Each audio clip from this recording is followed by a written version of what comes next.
Translation and purport by His Divine Grace, A.C. Bhaktivedanta Swami Prabhupada, Srila Prabhupada Ki Jai.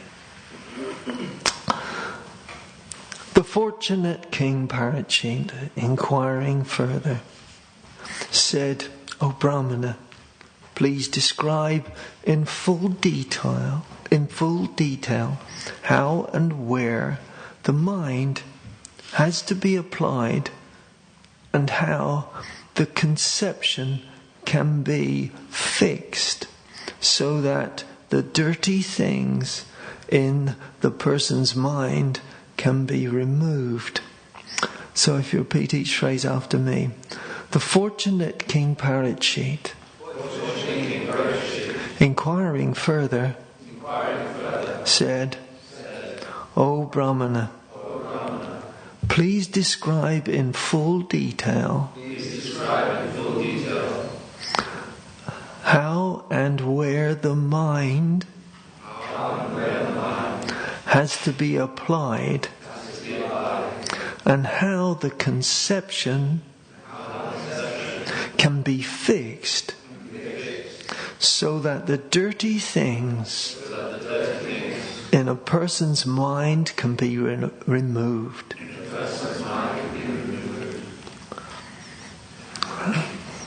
So let's find out. This is a wonderful purport. Purport: the dirty things in the mind of a conditioned soul are the root cause of all troubles for him. A conditioned soul is surrounded by the manifold miseries of material existence, but on account of his gross ignorance, he is unable to remove the troubles due to dirty things in the heart. They're accumulated, which have accumulated during the long prison life in the material world. He is actually meant to serve the will of the Supreme Lord, but on account of the dirty things in the heart, he likes to serve his concocted desires. These desires, instead of giving him any peace of mind, create new problems, and thus bind him to the cycle of repeated birth and death. These dirty things of fruitive work and empiric philosophy can be removed only by association with the Supreme Lord. The Lord, being omnipotent, can offer his association by his inconceivable potencies. Thus persons who are unable to pin their faith on the personal feature of the Absolute are given a chance to associate with his Virat Rupa, or the cosmic impersonal feature of the Lord. The cosmic impersonal feature of the Lord is a feature of his unlimited potencies. Since the potent and the potencies are identical, even the conception of his impersonal cosmic feature helps the conditioned soul to associate with the Lord indirectly, and thus gradually rise to the stage of perfect contact. Maharaj Parikshit was already directly connected with the personal feature of Lord Sri Krishna, and as such he had no need to inquire from Sukadev Goswami about where and how to apply in the mind in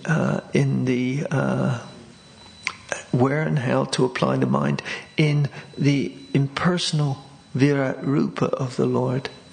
But he inquired, after a detailed description of the matter for the benefit of others who are unable to conceive of the transcendental feature of the Lord as a form of eternity, knowledge and bliss. The non-devotee class of men cannot think of the personal feature of the Lord because of their poor fund of knowledge. The personal form of the Lord, Rama or Krishna, is completely revolting to them. They have a poor estimation of the potency of the Lord. In the Bhagavad Gita 9:11, it is explained by the Lord himself that people with a poor fund of knowledge deride the Supreme Personality of Godhead, taking him to be a common man. Such men are ignorant of the inconceivable potency of the Lord. By the inconceivable potency of the Lord, he can move in human society or any other society of living beings and yet remain the same omnipotent Lord, without deviating in the slightest from his transcendental position.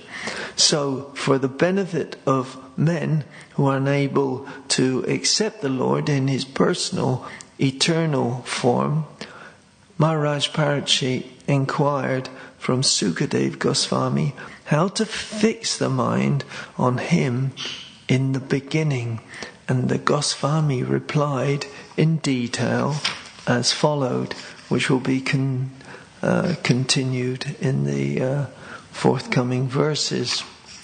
But I think there's a lot in this purport, actually. Dirty things of the heart is really a sort of a nice expression, which I really relate to, actually. But anyway, Om Jnana Timarandhasya Jananjana Salakaya Chakshur Militum Yana Tasmai Sri Gurave Namaha Vanchakopa Trubhyascha Kripa Sindhu Bhyevacha Bhatitam Pavanabhyo Vaisnavabhyo Namo Namaha. Well, I also want to give respect to the Sri Prabhupada's disciples here, Smarhari Prabhu. And I think maybe, thank you for coming and to this rendition of the. Yes. Yes, it's the word got out, as they say, and all the sages came. Sorry. So you're all here. You're the sages, actually. And that's a fact. Knowingly or unknowingly, we don't know who we are, isn't it? It's sort of like that. It's an experiment with ourselves. This Bhakti Yoga process of Srila Prabhupada's mercy. And there's so much mercy here, actually. Because how can such a place like the Bhaktivedanta Manor continue through such difficulties, such ups and downs, and in its career, you could say? It's very interesting. Like they tried to close the whole temple at one time. The village, because of the problems with traffic and people blocking up the village and goodness knows what. So in the end, they put some sort of injunction on us, and then through that there is a whole process of establishing the manor again through the law courts of the land, which was very interesting, because the person who ultimately, even through an appeal, happened to be a layman, Church of England, lay preacher. And that's very interesting. His name was Salman Gover, and he somehow or other, he gave us the decision onto the manor to stay open, providing that we could provide a proper access. So instantly, our congregation, amazing congregation, gave us support. They donated thousands of pounds to buy land, of which we had to construct by a certain time. Amazing. And it happened. It was just through sheer determination that the manor has come through to what it is now. In the second stage, where we have the Haveli building, and we have to maintain somehow or other, by the grace of our supporters and the grace of the Lord and Prabhupada's inspiration, to continue and distribute the mercy at this place of Bhaktivedanta Manor. And so what we find out here is a place that where the dirty things of the heart is a hospital. It's a special hospital for everyone who comes here.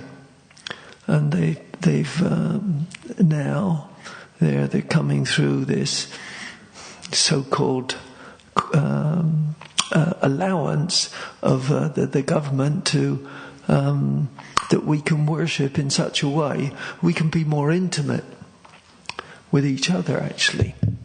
And this was the big difficulty for the devotees, because they're very expressive and they show their affection and also show their disapprovals also. But that's their mercy too, because we're helping each other. So in this verse it says here, the dirty things of the conditioned soul are the root cause of the troubles for all of him. A conditioned soul is surrounded by the manifold miseries of material existence, but on account of the gross ignorance, he is unable to remove the troubles due to dirty things in the heart, which have accumulated during the long prison life of them in the material world. Now that's an interesting part. There was a question one day here. It says, how can we say it's a prison world? It's a very beautiful place. There's so many things are beautiful. It's they see the sun and the rain. It is all, and this how recycle of the trees. They lose their leaves, then they come back to life. It's a miracle. This is amazing. But of course it is amazing. But it's still called Dukkhalayam. It's a special prison that can be attractive. And even the prison mates, they seem to want to stay in the prison if they got a nice cell, isn't it? So if you feel you're in a fortunate position of opulence or whatever it is, it's still a prison cell. You're still in a prison. So we need to reflect on these things and understand that actually it is a prison, but there's a chance of coming out. And if we follow the rules and regulations of the prison management, which is, of course, the Supreme Lord himself and his representatives that have come to help us come out of this prison, the spiritual masters, the spiritual guides, the gurus, and the Super Soul himself, of course, within our heart. Prabhupada says in Bhagavad Gita, nice verses, Bhagavad Gita 9:30-31, there's never time when we are not without help. The seemingly, even not in association of devotees, is still there, because the Super Soul within the heart, if we continue to serve him with love, he gives understanding. So, either with devotees or without devotees, the Lord is still there. He will give you inspiration from within. It's not a case of the thing. But we don't take that as a thing, I'm in touch with Super Soul, I can, I know what I'm about. Because that may separate us from that which is actually available. That I don't need a guru, I don't need advice, it can separate us. I'm okay. It's not that way. We need each other because we're all together because Krishna put us together. So-called elevated souls and so-called not so elevated souls, we need each other. Actually, one preaches, the one hears, or vice versa. Both are important aspects of devotional service: hearing and chanting, speaking, asking questions, as King Parachute did here. He said, what shall I do? What am I supposed to do? What's my duty? And that, his resolve to find out and resolve the situation of being enlightened and finding out the business of the living entity in this world, is initiated this wonderful sage, Sukadev Goswami, coming to speak this Bhagavatam. It's amazing because this is the first time that Sukadev Goswami's ever spoken the Bhagavad Gita after hearing it from his father. So just like that, he remembers. He remembers in such a way, but the way he remembers is because of inquiry. He's had this inquiry from the great King Parachute. This inquiry has stimulated, though, his complete memory of what he's heard from his father, Vyasadeva. So Sukadev Goswami now has a chance to show his merit to his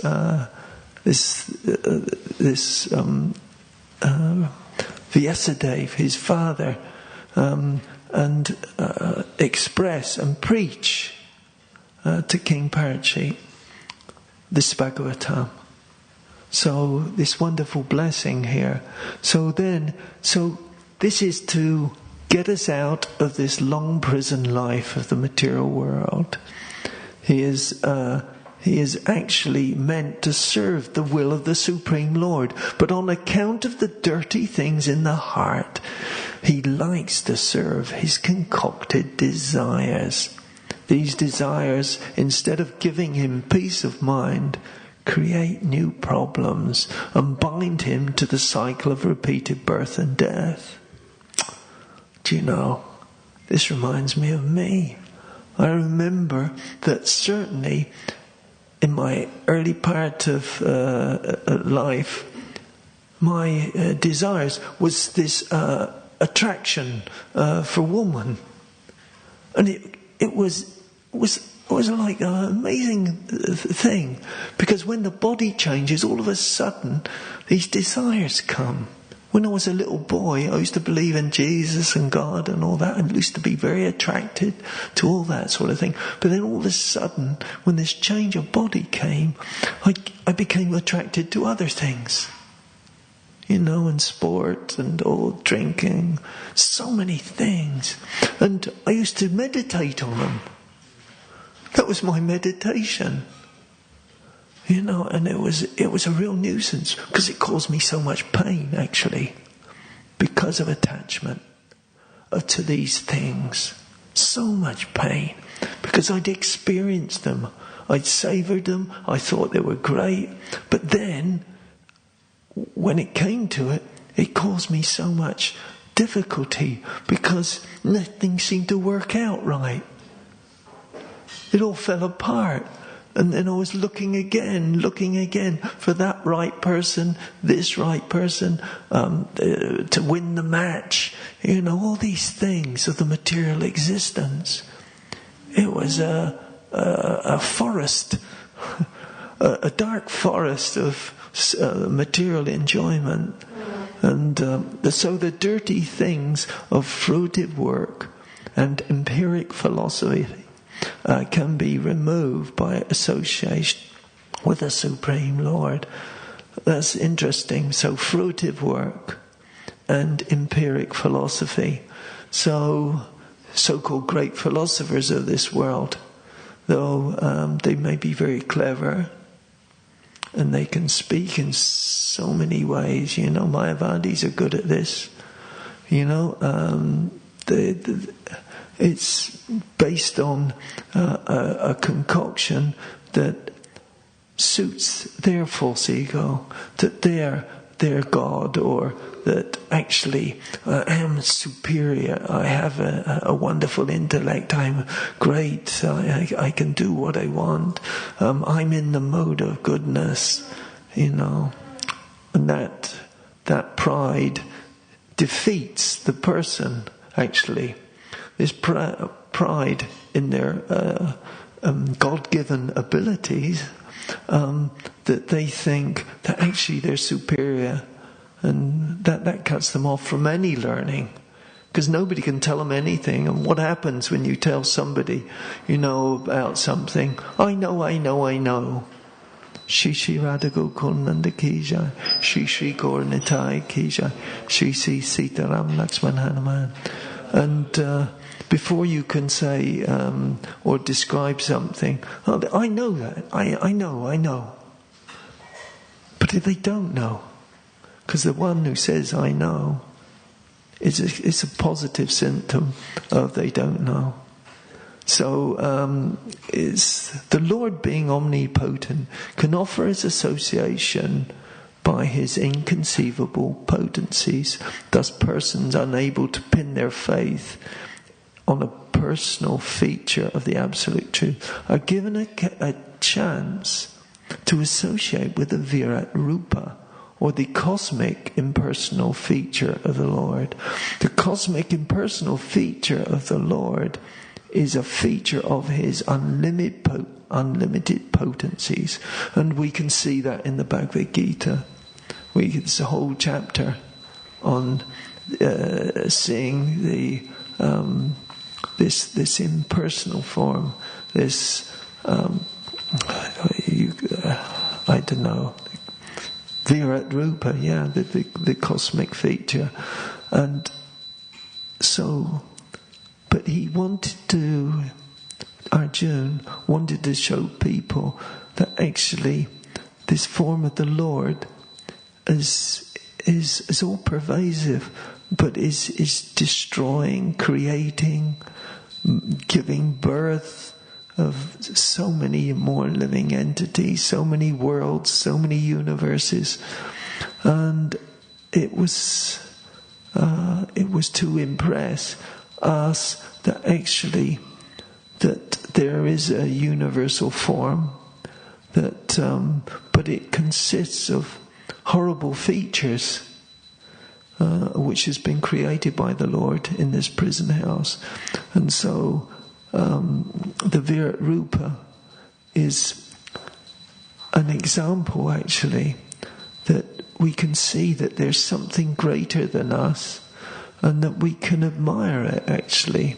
It's a gazing of the opulence of the Lord, something greater than us. It's like when you, I don't know if you've ever sat on a seashore, there's cliffs behind and there's the sea in front of you.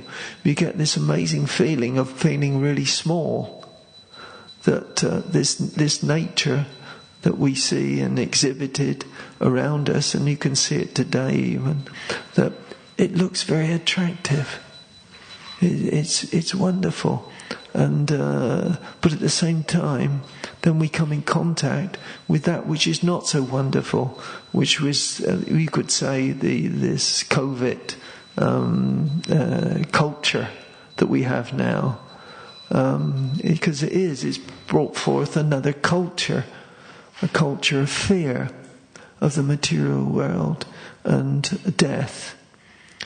So the place is Dukkalayam. It's very pretty, but also it's to really wake us up that actually there is a place that we should go home to, that is not of this material world, that is that of the original nature of the soul.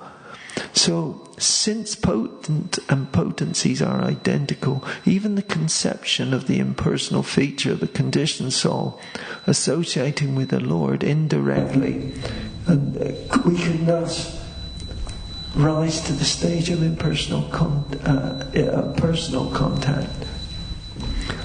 And so the only way we can make a personal contact with the Supreme Lord is to feel that we're small and there's something greater than us, and that something's happening, and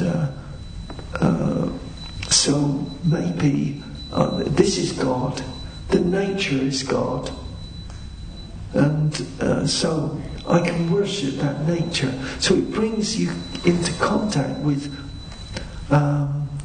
the trigger that triggers a worship of something greater than us, and not that we are the great, and that we are God, but actually there's a feeling of something greater than me.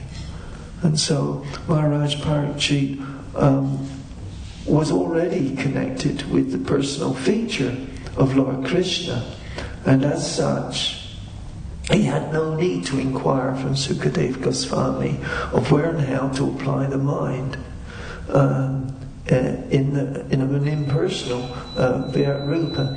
Yeah, he saw Krishna in his original situation in the womb. Krishna protected him.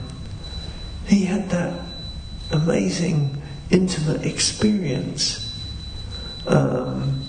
He knew of it, and that was there with him. But not only there with him from that personal experience, it was there with his forefathers and their pastimes that she heard so much about. This gave him power. It gave him the power to understand the nature of the world and the nature of great souls, and how he himself became a Mahatma. He was a great soul himself by his association first with the Lord and with those of his relatives who were also great souls. He saw by their example. Maharaj Parikshit was directly connected with the personal feature of the Lord, so it says here.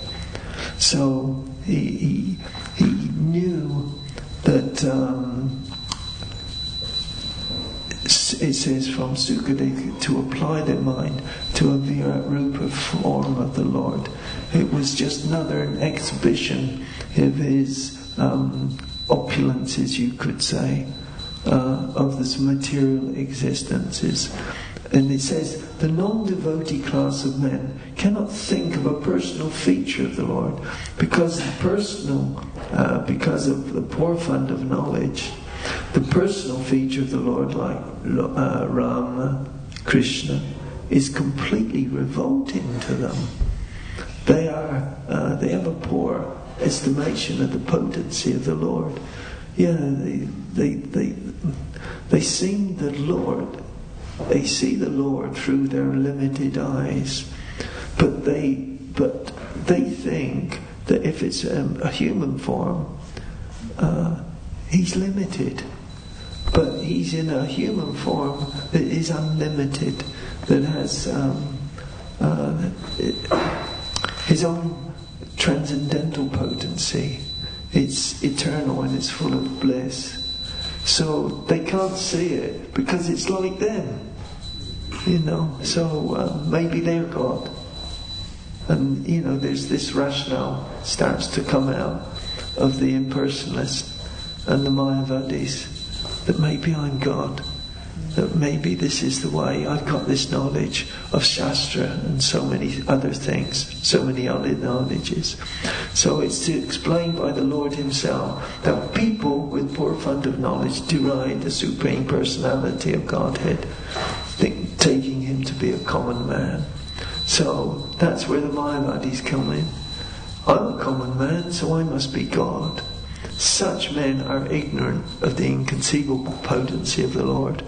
By the inconceivable potency that He can move in human society or any other society of living beings.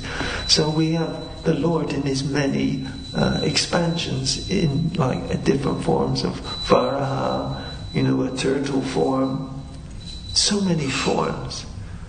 He could do anything. And they all serve a purpose. They're all inconceivable in their nature. This is God, in this form of a fish even. And so it says, without deviating from His transcendental position, He's still the Lord, whatever form He takes. So for the benefit of men who are unable to accept the Lord in His personal eternal form, Maharaj Parchi inquired from Sukadev Goswami how to fix the mind on Him in the beginning. And Goswami replied in detail. So this introductory chapter will go and explain. It's a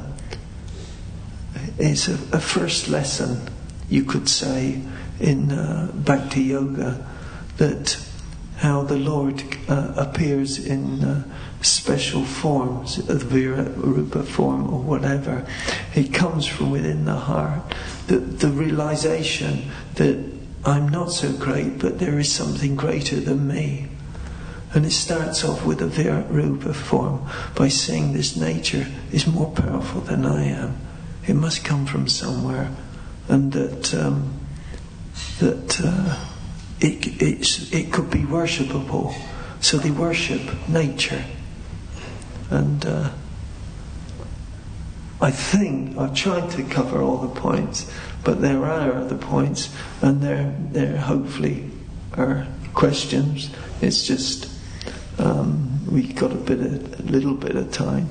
If there's anybody like to question anything, I talked about many things, especially dirty bits of the heart, which I really identify with. So it's a special situation here.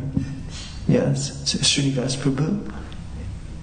You just mentioned in your class about the Lord has many forms. He appears in many ways. Yeah. There's an interesting story Jangi Prabhu tells how there was one prostitute. She was considered the most chaste prostitute in the world. So Lakshmi Devi, she told Lord Narayan, how is this possible? So Lord Narayan said, I'll go and test her out. So he came with a leper. Came as a leper. To this prostitute's house. So he knocked on the door, and the servant opened the door. And then the servant told the prostitute who's come. The prostitute said, well, he's come, so we have to look after him. So the leper came in, and the prostitute made arrangement for him to have nice rest and everything. And then she cooked everything. She cooked something for him, and then after he had eaten, he gave some portion to her, and apparently his finger fell in the food. So the leper's finger fell in the food. Yeah. So the prostitute was so chaste that she ate everything. The Lord Vishnu was so pleased with that behavior of the prostitute that he revealed himself to her, saying, I'm very pleased with you. What benediction would you like? And she said, I want to become your husband. I want to become your wife. So then Lord Vishnu became the river Gandaki. She became the river Gandaki, and Lord Vishnu became the Shalagrami in the river Gandaki. Oh. Yeah, thanks Srinivas. So, yeah, how can we understand the Lord being a stone, or the Archavigrahas that we have here, the deities here? It's inconceivable to the materialist, isn't it? But the personal form of the Lord is his most amazing exhibition, actually, that he comes here himself, and he can do what he wants. And I did have a nice quote somewhere, but amongst all my paraphernalia, I'm not sure where I put it. But anyway, there is. But the amazing thing is that Arjuna, how he comes in this world with Krishna for each incarnation, to serve Krishna and never go back to the spiritual world, but he just serves him in the material world as his devotee, going through this wonderful pastimes in worlds, in so many different places, so many different universes. This is Arjuna is a wonderful example of sacrifice. That he wants to stay with Krishna no matter where he is. Doesn't matter. Life after life. Can you imagine the life of dilemma? But it's blissful to them because of love. Krishna's conquered their heart, so even in awkward situations, it's enough. It's okay, because their love is so strong. Their bond is so strong. It don't matter where I am. Even if you handle me or embrace me roughly, I'm yours, life after life. Unconditionally, wherever we can be together, it doesn't matter.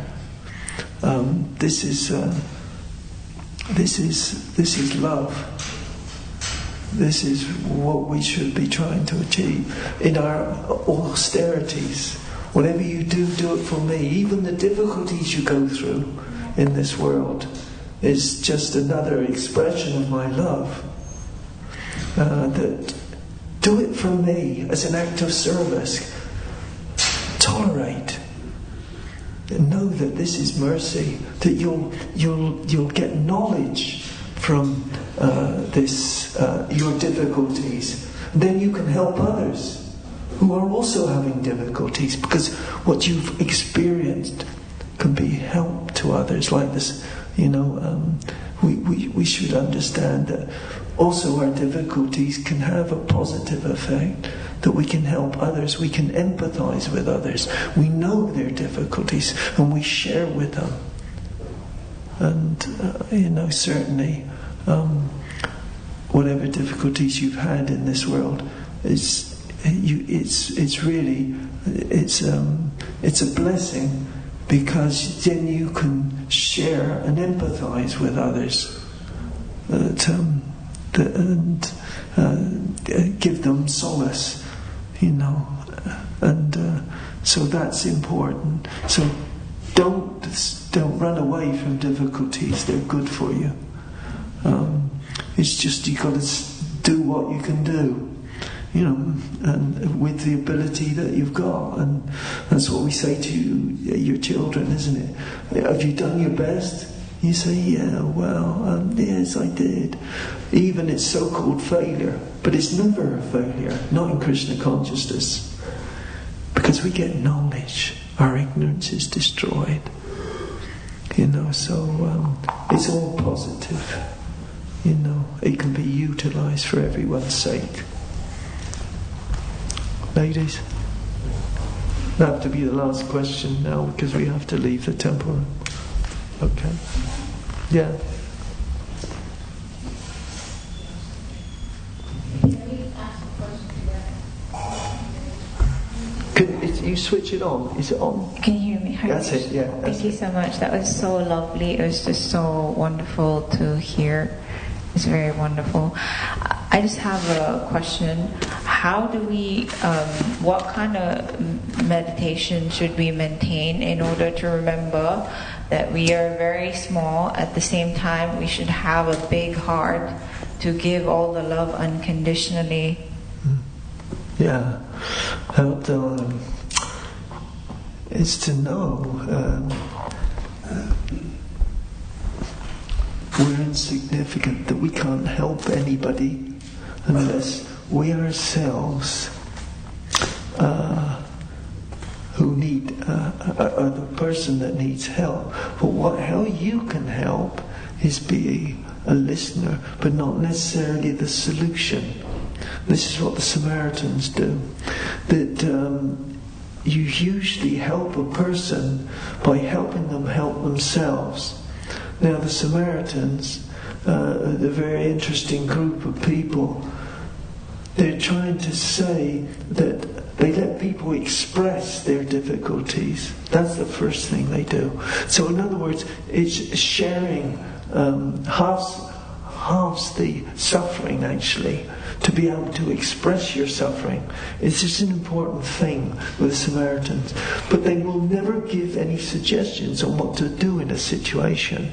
And they say, well, what have you tried to do? How do you think you can handle this? They'll actually ask the question back to the person. Well, I was thinking about doing this and that. Well, and then they said, well, what else do you think? And then gradually this person, instead of seeing that that they're helpless and there's nothing we can do and it's the end of my life, I just want to commit suicide or something. But they start to look at solutions. The person then, and what they are, they're supporters of that person. So they say, well, what do you want to do next? What do you think the best thing is to do? They'll ask the person themselves. In this way, most people know that actually, that just the very expression of their difficulties, and it's shared, is helping them. They start to feel relief. And then they can start to answer with some clarity. So our thing is that we don't have the answers for everyone, but we support each other and we listen to each other and somehow support in that way. Because, if somebody's done something wrong, they ultimately, or so-called wrong, that they know that they've done wrong. Do you think you should have acted like that? And they say, oh no, maybe not. And it's sort of like that. That's the way you help people. You let people express themselves and talk about their situation, and at the same time let them come up with a solution. And especially if you're in authority, it's the most difficult thing sometimes, because you're asking the people to do things they don't necessarily want to do. But it's the thing that's saying that everybody's has to do their duty, in that way. That's why we're here. We're in this world because we wanted to do our own thing. It's not suiting us. So that's the best way you can help each other, by hearing each other, and that's the best thing. And let us all come up with our solution, because generally that's the way. If you've done something wrong, you say sorry, and then usually what happens, you say, well, yeah, maybe I was a bit strong with you, I'm sorry that I got angry with you. What happens solutions come. And so when we say sorry is a wonderful word. I'm sorry, I'm not doing as you want. I'll do my best. Is a good start, and hearing people and their problems. But I don't know if it really answers the question. But we really know within ourselves what we should be doing, and we just got to admit it. Like King Parachute, that was his breakthrough. He'd realised he'd done wrong. So what happened? He asked the question, what do I do about it? And that's what we've got now with this first chapter of the thing. This is what the process is, the first steps in realization.